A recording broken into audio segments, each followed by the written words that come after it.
Hello again, everyone. This is Dr. Shari Robertson, and welcome back to Building Better Readers.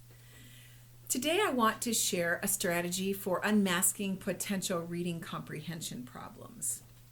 Now, this strategy is grounded in the simple view of reading, in which decoding skills and comprehension skills are both necessary in order to become a good reader.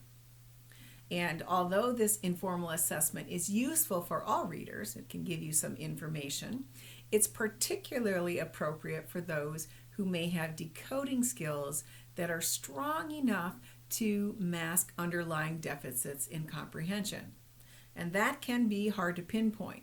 So this is particularly useful in helping us kind of tease out our decoding skills and comprehension skills on the same level, or are those decoding skills masking an underlying comprehension deficit? And I always talk about this strategy when I'm talking about how we work with comprehension in individuals with ASD and hyperlexia. But again, it is useful for any reader, especially one that you suspect might have an underlying deficit that standardized tests are not picking up. So let's talk about heteronym read-alouds.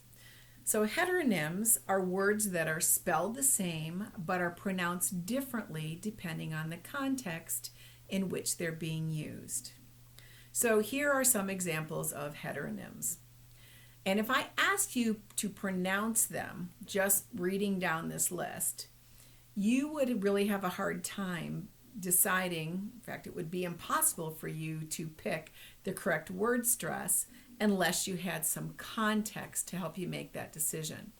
Often the word stress changes the semantic category of a word. For instance, in this first word, contract, whether you pronounce it as contract or contract depends on whether it's being used as a noun or a verb in a sentence. So as you can see here in this first example, blood vessels contract when it's cold outside. Because you understand and you comprehend the entire sentence, you know that you need to use contract rather than contract. Same thing in this second one, a good sewer must be able to make straight seams in a garment.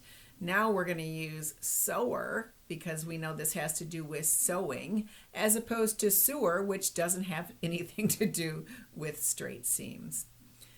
So I'll give you some other examples here too. And again, in each one of these situations, it is the context of the sentence that provides you with the information that you need in how to pronounce that word.